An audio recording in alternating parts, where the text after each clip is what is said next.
Good day and welcome back to our channel, A Whole Lot of BS. We are excited to bring our next topic out to you guys. And drum roll, please. It is on the law of attraction. Ooh, the law of Ah. attraction. What does the law of attraction mean to you? Well, I wanted to read off the general definition of the law of attraction for those who don't know. Mm-hmm. So, the law of attraction is a spiritual and philosophical belief that like attracts like. It Mm-hmm. suggests that your thoughts, feelings, and beliefs emit an energetic vibration that attracts corresponding experiences, people, and opportunities into your reality. What does that mean? Well, everyone takes it a different way. So, my definition of the law of attraction and what works for my life is probably different than yours, Mommy. It probably is. I look at the law of attraction from the perspective of what we give out comes back to us. And so if you give love, you get love back. Yeah, no, mine is, I definitely believe that part, but mine is probably more heavily on the mindset part of a positive mindset brings positive vibrations of energy, which attracts more positive outcomes in your life. Mm-hmm. So I'm very huge on that. I definitely believe that if you have negative thoughts, you're going to go into life negative.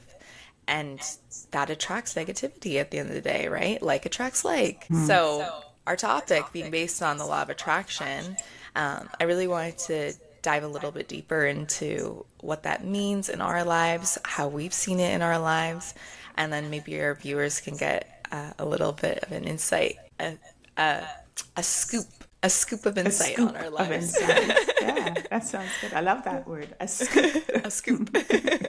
So, the first thing that I want to talk about, right, is usually when it comes to the law of attraction, right, and things that we're wanting for our lives, we have things that may be blocking it. Mm-hmm. So, our limiting beliefs might be blocking us from receiving what we want. What do you think your limiting beliefs would be when it comes to the law of attraction? That's a good question. I grew up in an era where we talked a lot about proverbs, and proverbs, it's not necessarily from a biblical perspective, but I spoke about this before about money being the root of all evil. Don't hang your hat higher than you can reach. A bird in the hand is worth two in the bushes.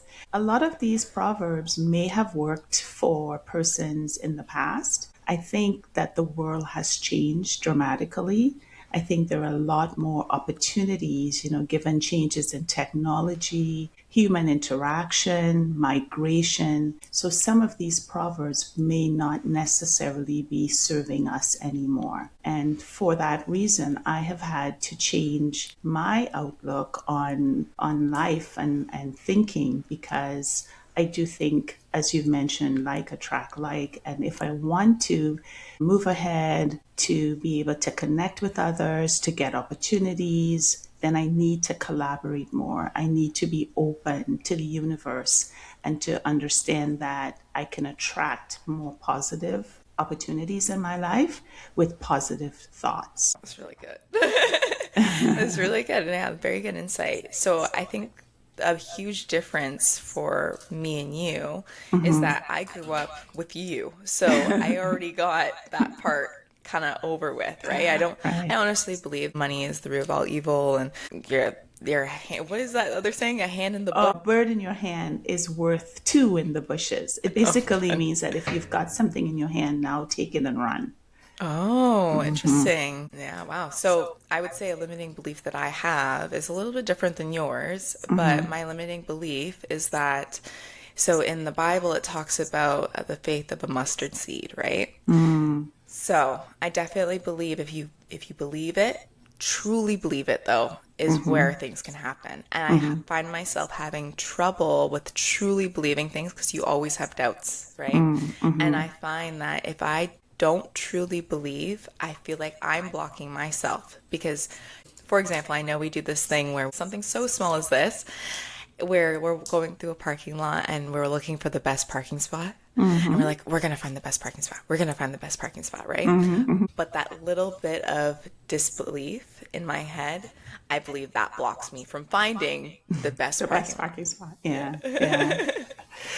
I remember when you were a baby, if we were driving somewhere, like if I say baby, when you were younger, and we're going, let's say, to your soccer game or something, you had to go through traffic lights, you would say, "Mummy, green lights, green lights, green lights, all the way," and it would come true. Yeah. We'd have green lights. See, but that's what I mean. Like, as a kid, I definitely believed harder than I do now because I feel I've seen the difference of believing and not believing, and I've seen Hmm. so many things in other people's lives that don't work out. So I don't know why, but I always, like, when you see a situation, so you always think that same situation will happen if you're in that situation, right? Mm-hmm. So that's one thing that I believe would be limiting for my law of attraction. Mm. But on a better standpoint, what is something that you're grateful for in life right now that you may have called by law of attraction, or just something you're grateful for in general? Grateful for so many things, Like your and daughter. yeah. I said it for you. Thank you. I was going to say, yeah, I'm grateful for my family, for you and Daddy, Brandon, and not only that, for Trey, who is coming into our lives, and Nicole. And to me, over the years, I've come to realize that having a strong family network is so amazing. I would say, from a physical perspective, from a mental perspective, statistics show adds years to your life to be able to have that connection where you can feel love, give love, and know that people care about you. I think it's underrated. And so I would say to anyone listening, take the time to connect with family. Many times there's differences of opinion. I mean, you and I, Brianna, we have differences of opinion sometimes, a lot of times. But I would say you love people, you love them unconditionally, and take the time to show people that you love them. Life is so short, and you So may not short. get that opportunity to say it tomorrow. So, say you love them today. So, to summarize what you've asked me, I'm grateful for you. Yes, my daughter, Yes. my son, my husband, and my daughter-in-law and son-in-law, and even my mom. My mom is still alive, and we've connected over the years, and she's just an amazing person. So it's nice to have good people around. Yeah, yeah. Nana is she's still a good looking mama too. I know she She's always is. up and dancing. I know, right? Yeah, no, I definitely agree. You may have took my what I'm grateful for, but maybe to kind of spin off of it, I do really appreciate the support that I have in my life. I think that it was definitely something that I wanted a long time ago. Not necessarily family. I've always had support in family, but I found that in this last year, I've had a lot of support from friends. And a long point in my life, I didn't have a huge friend group at all, and I still don't. My friend group is very small. Like, I have a very like-minded circle. Everyone's in different parts of the circle, right? So not everyone knows about each other or knows each other, but it's usually the same select few that I draw to because they very much support my life as I support theirs. And I find that having a judgment-free zone is so important in life. Like, the difference that it makes to have people around you that don't judge you for what you're thinking or what you're believing. Like, the amount of times that I've had friends where, again, this is past tense, where I've had friends that you say something, oh, I'm gonna retire by 33, or oh, I'm gonna make $1 million by the time I'm 35, whatever it may be, and they're like, yeah, right. And that blocked my blessing. But now I definitely have people around me that are like, you know what? Absolutely, Ree. Of course you would think like that. And that's what I feel that we all need, right? Is people to support we say delusions until so there's a saying, it's an internet saying. Okay. It's delulu till it's trulu. So you're delusional until Oh, it's true. oh, wow. You always teach me these things. I love it. I'm on social media a little bit too much, but So what is it? You Delulu? Till till Lulu, till it's till it's Trulu. Trulu. I know it. That's Yeah, funny. it's a good saying. It But is, yeah. well, while we talked about what we're grateful for in life right now, and I know this kind of goes alongside that, but what abundance already exists in our lives?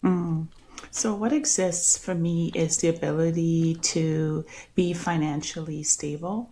I have mentioned before, coming from a place of having no money and having no support from a financial perspective, and then moving into getting a good job and a great career with my organization. And because of that, I've been able to build wealth, which is comforting for us as a family. And it's not that wealth brings happiness, but it does provide the opportunity to live life freely, to go to a grocery store, purchase what you want to purchase, and not afraid that the debit card's going to not work or your credit card's going to bounce or something. For me, I am grateful for that. And I know it's not the same for everybody, but I, in my lifetime, have seen poverty, I have seen lack, and it's not easy to have that as a psychological issue hanging in the background. It's nice to be able to go into a restaurant and purchase a good dinner, feel good about it, and even bless others. I've been able to bless others through the fruits of my labor, paid forward. And sometimes I pay for someone else's dinner, or I buy somebody else coffee or something like that, which allows me to share my blessings with others as well. Yes, yeah, I agree. I definitely agree. I am a taker of that labor of fruits. So, yes, I agree.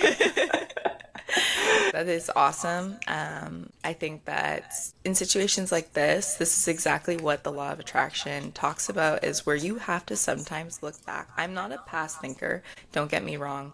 I'm more of a future thinker, but there's times like this where you have to look back at everything that has come into your life and what you're grateful and what is working for you right now. Because if you keep looking into the future, sometimes you miss those little blessings.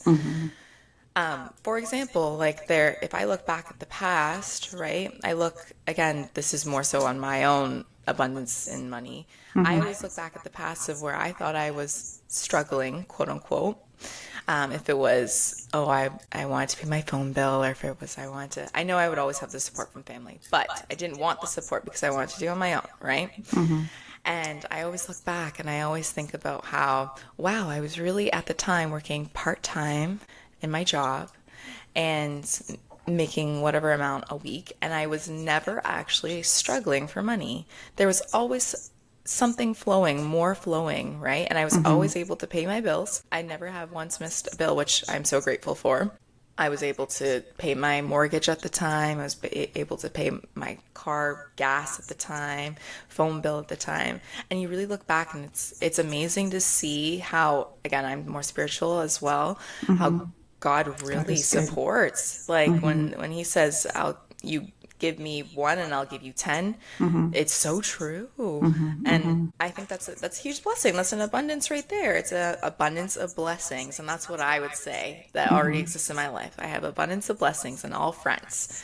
So if it's in money, love, friendship, family, I think I have an abundance of blessings that I may not always see, but I know is there and underlying. And at one point in time, I'm like, all right, that is something that I am blessed about. Even just being able to talk and see and walk and all these Exactly. things, right? Like those are Yeah. huge blessings. But that also leads into the law of attraction of these are positive things. Sometimes you have to look back and see what's positive, because sometimes it's really easy to get down in the dumps Yeah. And in that current comes, life. it's great. I agree. It also comes from having a mindset, a positive mindset. And I know people sometimes will say, well, positive, what does that mean? And you can't go around with your head in the clouds and so forth. I was actually listening to a podcast recently, and it comes from, I wrote it down, from the Mindset Mentor.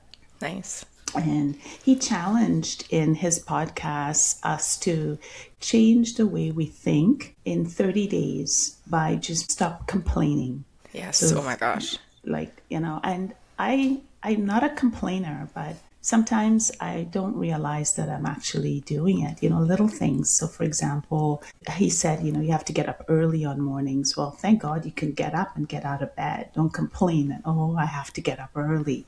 And it's so true. You get to get up, you get to step out of your bed. There are many people who can't do that. And even if they get up, then they can't see. There's so many things that we can be grateful for as opposed to complaining.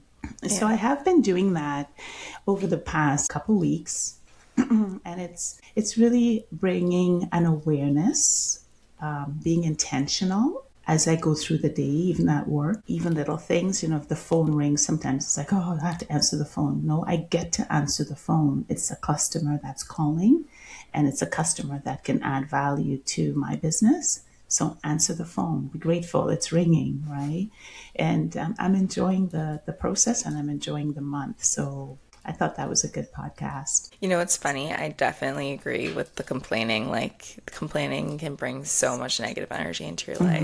I think I watched the same podcast actually, and I was doing the same thing, and trying to be more aware, right?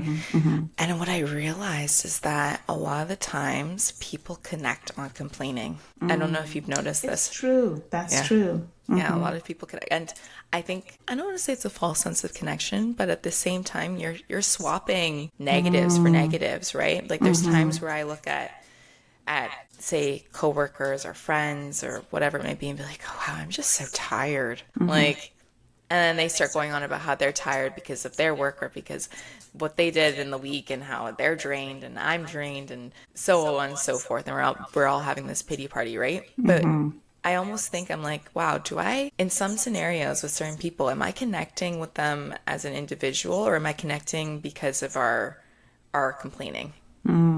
Good thought. Yeah. Yeah. Once you start realizing it, it's a huge world of a difference. Like, wow, I'm really calling on this to myself because I'm choosing to interact with it. And it's bad because it's also hard to stop because when you start complain, like if your relationship with someone was based off of complaining, like a lot of people, they talk about, say, politics together, for example, and a lot of people tend to complain about politics together. This is like the easy example I can bring up, right? That's true. How people don't like how this is working, and oh, if only they did this better, and da da da, right? If you think about it, if you were to maybe talk about the good in politics with that same exact person that you were complaining on the politics to, would they continue the positive side of thinking, or would they go back to, yeah, but they still do this, right? And you'll realize quickly that a lot of the conversations is complaining. So, just a fun take that I Yeah, learned. yeah, that's true. It's funny that we both watch the same Yeah. podcast and we're not even the same country. Yeah. Connected. Connected.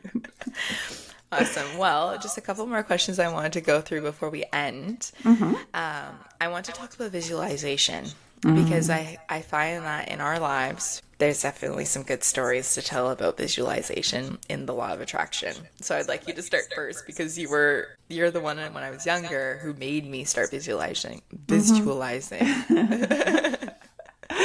Yeah, I believe that when we were younger, as kids used to have imaginations and play games and so forth, and it's the innocence of being a child, right?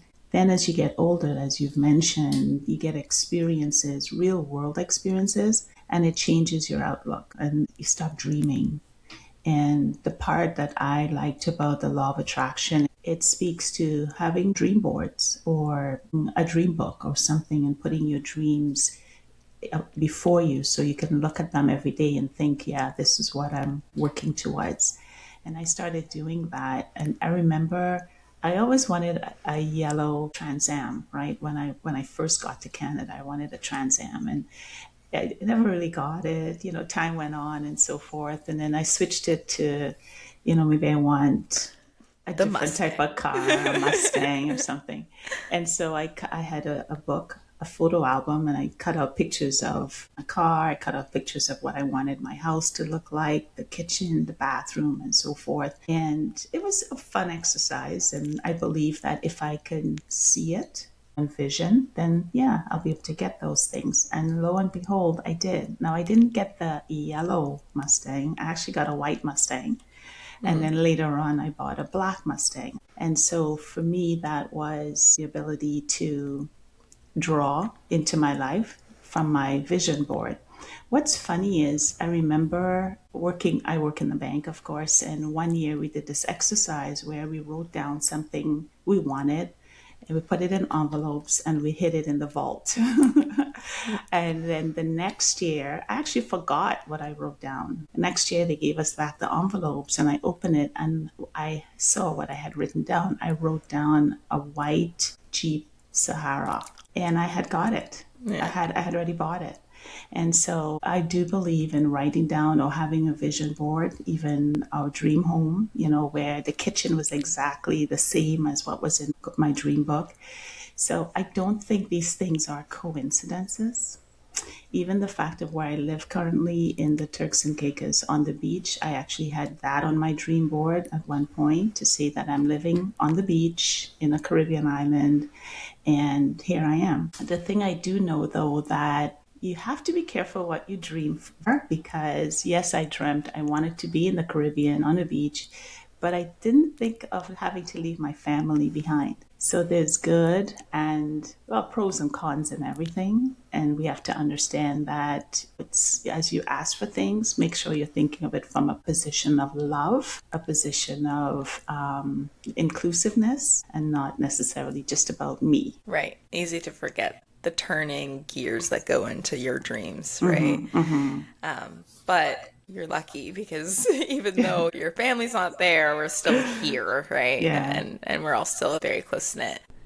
Yes, so I love what you said about the dream board because honestly, like I grew up with you, so my visualization is based on what I learned from you in the past. So, based on that, I wanted to talk about how my visualization and what we started as like a tradition in our household with me and Trey. So me and Trey, we really started to try and make dream boards. So I don't do dream books, I do dream boards. Okay. And my dream board is, we try to do it every New Year's. So we'll start by cutting out pieces on the dream board and what we want for the next year. We try to keep it, I don't want to say minimal, but we try to keep it to this year. We don't try to think too far ahead because when you think too far ahead, sometimes you can lose sight of what's right in front of you. Mm-hmm. So we try and focus on what we're planning in this year, maybe even the next year. And try and work forward to that. So what we did this year is that we cut out a lot of pieces of, I think we went online and just put like a whole collage together. And I'm looking at it right now because it's always in the office. But basically, it's crazy because we're 6 months into the year, right? We're in June right now of 2026. Mm-hmm. And it's crazy to look on that dream board and see so many things that have already come to light. And just like how you're saying about the bank, how you guys put it into the vault and you didn't even remember what you put. And then when you look back, you're like, wow, this actually came to fruition. Mm-hmm. I think that dream boards are so important, or even having a journal on what you want for the next year, for your life in general, because you can look back and you can realize, wow, this really did come true. This worked. I am living in my own blessing, and here's the proof of it, right? So I just look on my dream board and I'm like, wow, it's crazy to see all the things on the dream board. Like we have things such as even having business meetings, like business meetings are on there and friend groups are on there, and going to Florida is on there. We've already done that. Teeth things are on there because I'm getting my Invisalign right now. Like there's just so many things that we put on there, that even getting my car is on there, and I got my car. So it's just crazy to see when you're able to visualize it and put it into real time, real perspective, how it can comes shape together. Yeah, it's great. I think it's being intentional too. If we look at it from the perspective of what gets focused on gets done, then being intentional means writing down, putting things on a book or visualizing it allows you to channel all your energy into achieving the end goal. So, I mean, sometimes things go awry. Sometimes it doesn't turn out exactly the way you visioned it. But for the most part, I think most people will agree that visualizing, dream boards, being intentional does lead to positive outcomes. Oh, yes, I agree. The last thing that I wanted to talk about on this podcast, which is kind of like a generalized question, but I think it's a good end point, right? Because we talk about what's happening now, we talk about the past, we're obviously talking about the future and what we're calling into our lives. But it would be fun to say what we want in the next 5 years for us right now and look back on it later. We look back on it later and say, wow, that did happen. I could go. Couple things for me is, as you know, I'm transitioning into another chapter of my life and trying to build out my own consulting company. And so over the next 5 years, I would like to see that being successful. What does that look like? Having the right group around me, a team that is inspiring, a team that can add value, not just to the business, but to others, to be able to say that, we are valuable to others and to be able to help them be financially better off in the long run, whether that is understanding investments, whether it's growing their business and so forth. We want to be able to be a part of that journey. So I'm excited about that over the next 5 years. Yes. And then the next piece I'm still working on is I do want to do another body show. I want to do a bikini show. Yes. Maybe I can try and do it with you. Oh my God. Did you say that out loud? Oh no. Wait, You said take it that off. out. No. It's recording. Let me just double check. Yes, we are recording. You can do well. You've got good structure, so I think you will do well as a bodybuilder. But with that said, it's really for me as I age. I want my muscles to continue growing, and I want to be strong, so I don't have to depend on people to help me move along. Right. So the more I build muscle, the more I engage with myself and my core, it will help me as I grow into a healthy old age. Yes. Yeah, so I definitely want to do a body show next year. I love that. That it is good. It's fun to tell people about, even on my side, like, hey, my mom's doing a body show, because I'll be there for the next one as well, right? Yes. Because you're on the stage the next time. Yes. We'll see. You said it. We will see. Maybe I can do the level below fit. that. Yeah. The fit model where I started. Yeah. We'll see. I think for the next 5 years, what I'm dreaming of, or what my next 5 years I would hope would look like, is I really want to build a strong marriage, because in this next year I am getting married, right? November 9th, to be exact. We are getting married, and I really find that a lot of the times when I'm talking to people, it's sad, but a lot of marriages in those first couple of years tend to, I don't want to say fail, but fail.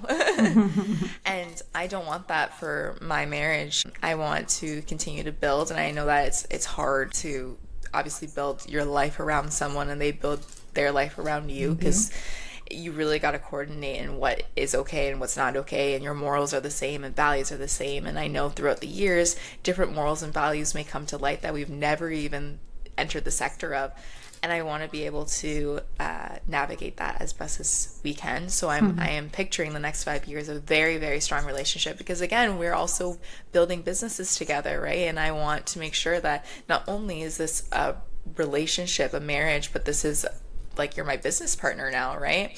So our business success is based on the relationship that we can have in the business world, and as well our marriage world, right? So that's one big thing I want for the next 5 years is for that. That's the main point. The next 5 years, I'm also picturing, well, how old would I be in 5 years? 25 now. I will be 30. So not quite yet retired. I keep saying retirement by 33. I've been saying it for like the last year and a bit, but I'm going to be retired by 33. So I guess I can't say that yet, but that is in the 7-year plan. Is that 7 years? 7-year, 8-year plan. Okay. Another thing that I really want for the next 5 years is I'm hoping to purchase our second property. I would love to have this as a rental property, or another place as a rental property, whatever it may be, but I do want to grow larger in our real estate, in our portfolio for that, because obviously down the line, again, this might be in the 5-year plan as well, but children, right? We have been talking about that. Grandchildren. We have been talking about that probably in the next 3-4 years, right? To have another addition to the family, right? And I think to do that, we would really like to grow in our living space as well, because on top of that, we're having puppies. So we're going to have a decently, I don't want to say large family, but if you think a puppy and a child, those are two additions that are going to need their big separate spaces, and especially the type of dog we want is larger. And anyway, so those are things that I think go along with wanting a bigger space in general. So we want to grow our portfolio for real estate, and that would be the next big thing in the books that we have been talking about. So I think that can be very achievable in the next 5 years. In the next 5 years. I agree. I think what I'm hearing is continuing to expand your world, to develop with each other, develop that relationship where you're friends, not just spouses, but business partners, but true friendships. I think that's a key piece. And I know you guys are both people of God, like a man and woman of God, and putting God as your anchor in your life as you build out your goals allows for a stable place to go if things don't always work out. Like we've said before, your faith is a key piece. So to be able to know that God has a big plan for you and Trey, and that his plan might be even bigger than you can ever imagine. So keeping that flexibility in there allows the God to work in your lives as well. Yes. I really love how you plan and your goals, and you're disciplined in your approach. And as I mentioned, if you don't plan, you don't aim for something, you would hit nothing. Right. So you're heading down the right direction. I love it. Thank you. I love this podcast. This is such a on-brand podcast for us, I believe, because we always talk about the law of attraction, manifestations, things like that. So it was great to come on and talk about it and share it with the rest of the viewers as well, and our listeners, because some people, again, we're building mindsets that maybe have never even had that neural connection to begin with, where, wow, this is a new neural pathway that we're opening up, where, wow, I can think like this is a way that I can think. And the last thing I wanted to add is that I find that, again, something I heard from, I think it was a neuroscientist, where they said that the way that your brain works is it will choose the easiest pathway to think, right? And for it to choose the easiest pathway, it's the pathway you take the most, basically. So just as if you think about when you're driving on your way to work, your best route to go, right? If you stray away from it, it might take you longer, or, you might get lost, whatever it may be. So your brain itself, to protect itself, goes the easiest route. The easiest route is the route that you choose and you make, and you practice on a daily basis, right? Again, I don't know if I'm saying that completely right in the scientific form, but I know that what she was saying was in relation to the law of attraction. The way that you think is the way that your brain goes, and therefore outwardly portrays as well. So to change the neural pathways, I think that's the whole point of all of this, is that you're wanting to make a better pathway, an easier pathway, so that my head is not taking the negative route, it's going the positive route. And that's the difference between optimistic and pessimistic thinking, right? Anyways. Well said. Look at you. I know, right? I love it. Thank you so much for taking the time. I know you've got a big day ahead of you. Yes. Going out and having some fun. So enjoy yourself. Stay safe. Of course. And we'll chat soon. Okay. Love you, Mommy. Okay, take care. Love you too, sweetie. Bye-bye.